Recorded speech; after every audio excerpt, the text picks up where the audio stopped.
Hello, greetings from Coding is Fun. So today I will show you how to create a basic information system with basic web functionality. The basic functionality I'm referring to is the create, read, update, and delete, or also known as the CRUD functionality. So may ginawa po ako ditong basic information system, an information system that will record the basic information of the fruit. So meron siyang functionality na kaya niya pong mag-add ng record, kaya niya pong mag-search ng record, and then kaya niya pong mag-edit ng record, and last is kaya niyang mag-delete ng record. So kahit hindi advisable na lagyan ng delete dito, pero nilagyan ko po kasi para lang matutunan niyo kung paano ba lagay ng delete functionality sa ating record po. Okay po. So, let's say mag-add po tayo ng fruit. Ito-test po natin kung gumagana po lahat. For example, we will add a fruit like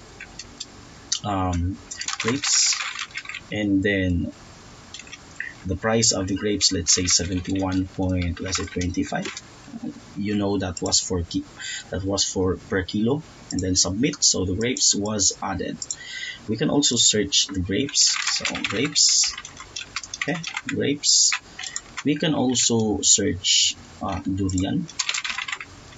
Okay, so we have searched durian, and then we can also perform modification for our rows in the table. So for example, the durian, we'll make it, let's say nag-lower na po yung price ng durian. Gawin natin 125. Let's say save changes. So the durian has been changed, has been modified. We can also perform deletion. For example, we'll delete apple. So we can delete apple, for example, and then we will delete the durian. We can also delete durian or the strawberry also. Okay, so may mga requirement po para gawin po itong application na to. So my basic requirement is the basic knowledge on the HTML, CSS, JavaScript, and then the PHP. Okay, for your application po para ma-integrate po, so mga applications po na need po natin para ma-integrate po tong ganitong klaseng information system. So kailangan po natin ng SAMP for your Apache and your MySQL. So download niyo po dito sa link na binigay ko, and then jQuery po. So you can also download jQuery from this website, and then download Sublime Text 3. Ito po yung text editor na gagamitin natin para ma-integrate yung code for our web application. Okay, so after the installation of SAMP, we will now use the SAMP control panel. Kasi yung SAMP control panel will be responsible for us to use our Apache and the MySQL. So our SAMP control panel, located po yan sa ating SAMP directory. So asan po ba located yung SAMP directory? So ikaw ang magde-desisyon kung saan mo ilolocate during the installation, saan mo ilolocate yung iyong SAMP na directory. Sa akin po, dito ko po siya inilagay sa aking C directory. So observe po, so nandito po yung SAMP na folder ko. So para makita natin yung SAMP control panel, open na po natin yung SAMP directory, and then scroll down all the way to bottom, and then you will see a samp-control.exe. So double click nyo lang po yan. So observe po, mine po is automatic po nag-run yung Apache and the MySQL. So kung sa inyo is hindi pa yan running, so ganito yung magiging itsura niya. So to start your Apache and MySQL, just simply hit start and start for MySQL. To automatically run your Apache and MySQL, by the time you run your SAMP control panel, so go to your config, and then check the Apache and the MySQL. Also, click check the Start Control Panel Minimized. So, save nyo lang po yan and then pwede nyo lang i-close. Okay, so how can we use our MySQL? Running na po yung MySQL natin, pero paano po tayo makakapunta o makaka-use ng ating MySQL? So, open your CMD or the command prompt, and then yung MySQL po natin na directory, located po yun sa ating C and SAMP directory. So, paano po tayo makakapunta sa ating SAMP directory using this terminal? So, observe po, ang default directory po na ilalatag niya or i-represent niya is yung default administrator mo. So, para makapunta ka sa C directory, so just type cd or change directory, ... change directory. So, yan po, nandito na po tayo sa ating C directory. To show our current, to show the directories within that C directory, so just type dir. Okay po, so ito po, observe po, ito po yung current directories ko po sa aking machine. So, to enter in the SAMP directory, so just type SAMP or the cd SAMP. Change directory to SAMP. Okay, hit enter and then change directory to MySQL. Nandito na po tayo ngayon sa ating MySQL. And then change directory to bin and then MySQL u root. So, ayan, pwede na natin gamitin ang ating MySQL using this command. Nakapasok na po tayo. May message po na welcome to MariaDB Monitor. Okay po. So, to show a list of databases within the within MySQL, so just type show databases. Okay. So, ito po yung mga current databases ko po. So, yung iba, ito yung mga databases na ginagamit ko para sa aking mga projects. So, to create a database for our fruit information system, so we will simply say create database. Let's say coding is fun. So this will be the name of our database. Okay, may semicolon required niya. Okay, so ayan po, successful po ang ating pag-create ng database. So to see if we have successfully created a database, so just type show databases again. So ayan po, nandito na po ngayon ang ating coding is fun na database. So to use this database, ma-inform natin si MariaDB na we will use this database. So we will say use coding is fun.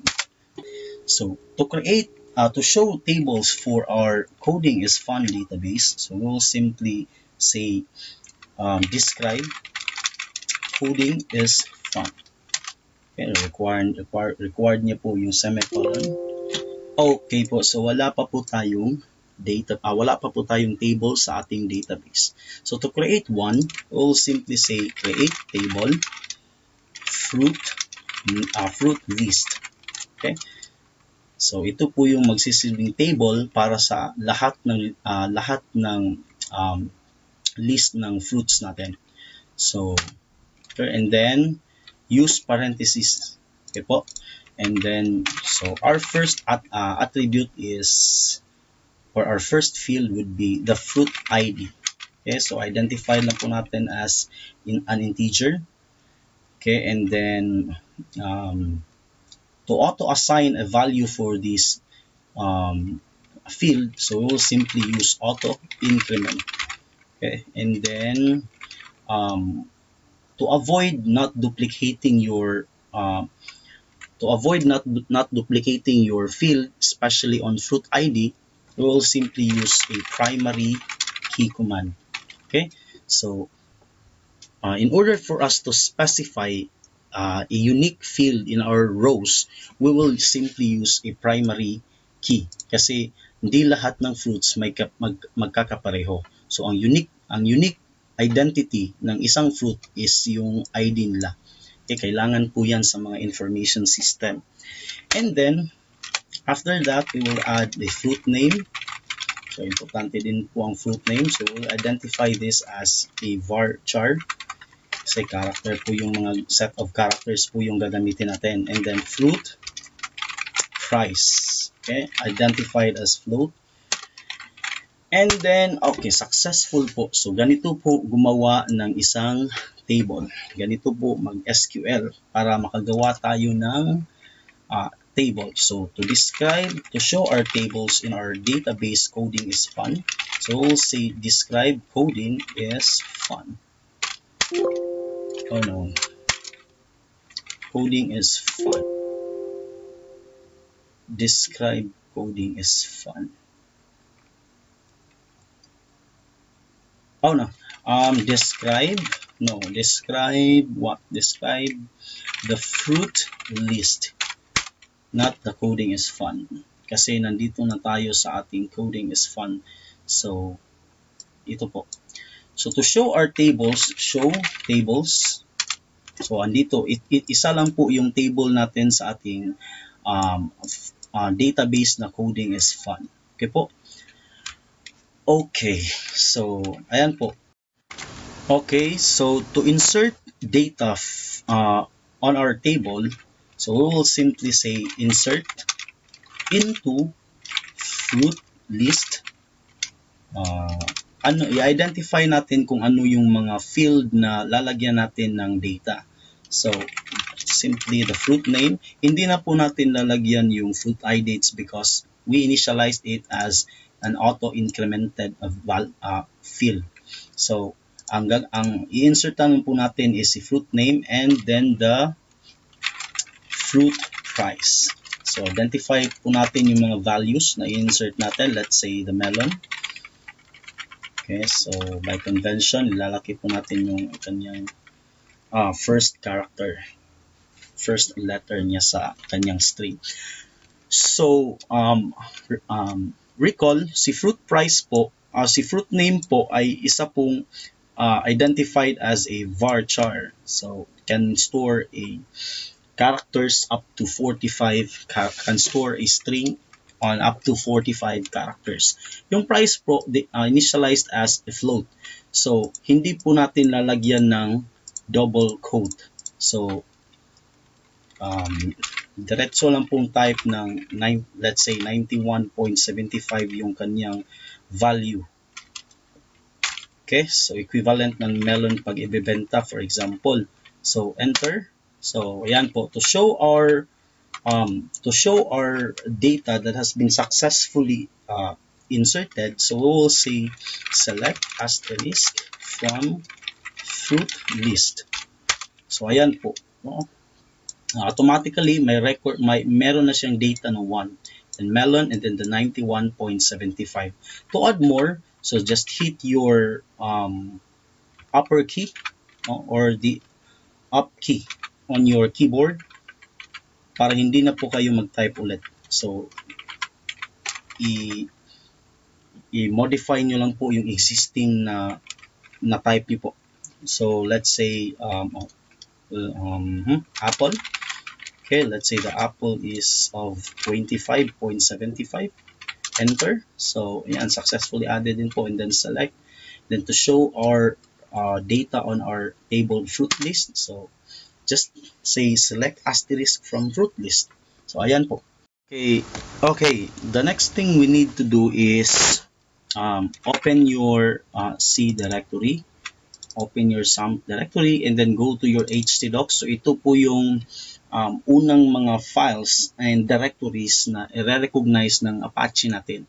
No, pag i-run na natin yung ating Apache.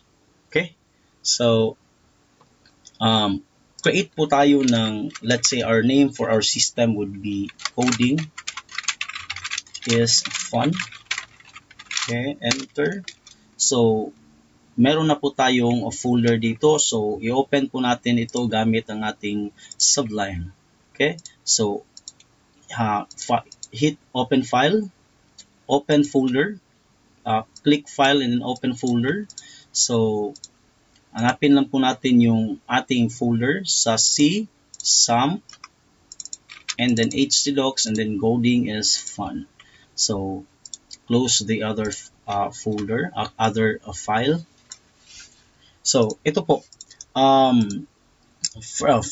first thing po natin gagawin is mag-create po tayo ng file natin, and then save this as your jQuery.js. Okay, so yan po.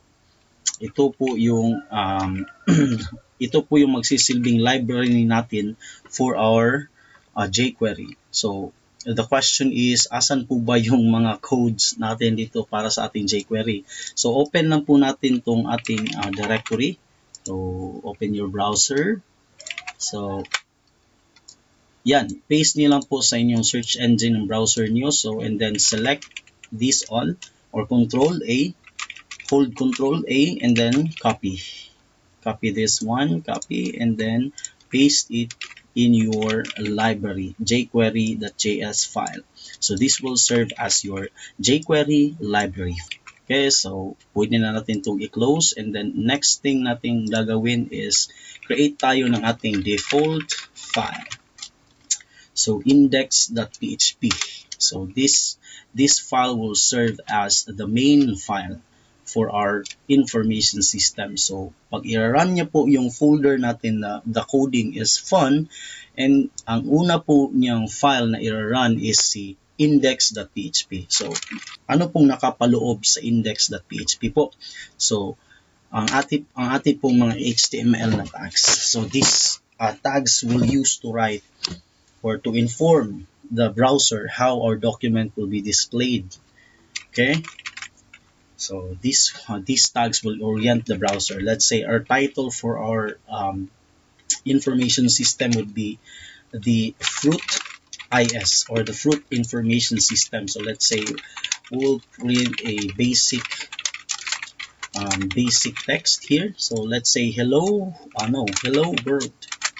Okay, so for us to run our basic application, so we'll simply type in our search engine localhost/coding is fun. So enter. So ayan po, andito na po tayo. Andito po yung hello world natin. So obviously nag-run po siya. Okay? So I also want to add a CSS file for my system, to add graphics for my system. So let's say you just right click here in your folder, and then new file, then Control S or file, save.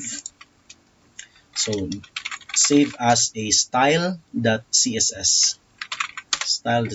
po. So maraming pwedeng magawa gamit ang text editor na to. You can use view and go to your layout to add layout functionality for your text editor. Let's say you want it to display in 2 columns. So ayan, drag nyo lang po yung isang file dito sa kabila. So ayan po. So in this way, mas madali kang makaka-code. Okay po. So integrate po natin yung magde-design na po tayo ng ating system. So let's say mag-start ako ng div, and then I will identify this as the div1 class div1. Okay, so meron pong dalawang division within this division. So class inner div1, and then inner1.div1. Okay, so inner2.div1.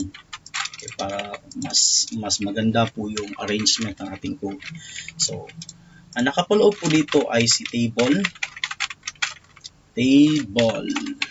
Hirap mag-type ha. With 100%.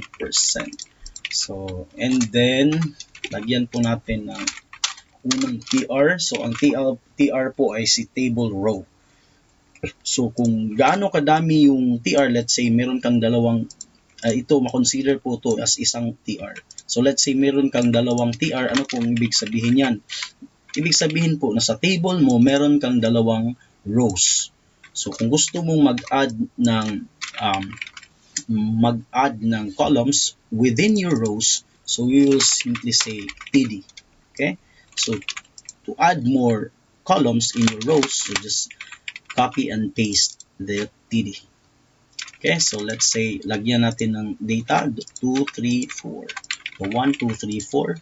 And then para makita po natin yung separation, just say border is equals to 1. Okay? So and then okay. So lagyan po natin ng button dito. Let's say add fruit. Okay, so to run this code, okay, add muna tayo ng CSS pala. Limutan ko. So since this is a class, so we'll simply .div1 and then initial width po is 800 pixel or say 700 pixel. So and then the border po is 1px solid, let's say D7077, and then the body po add a background color of AEAE. Okay, so run po natin again. So ayan po. Okay po.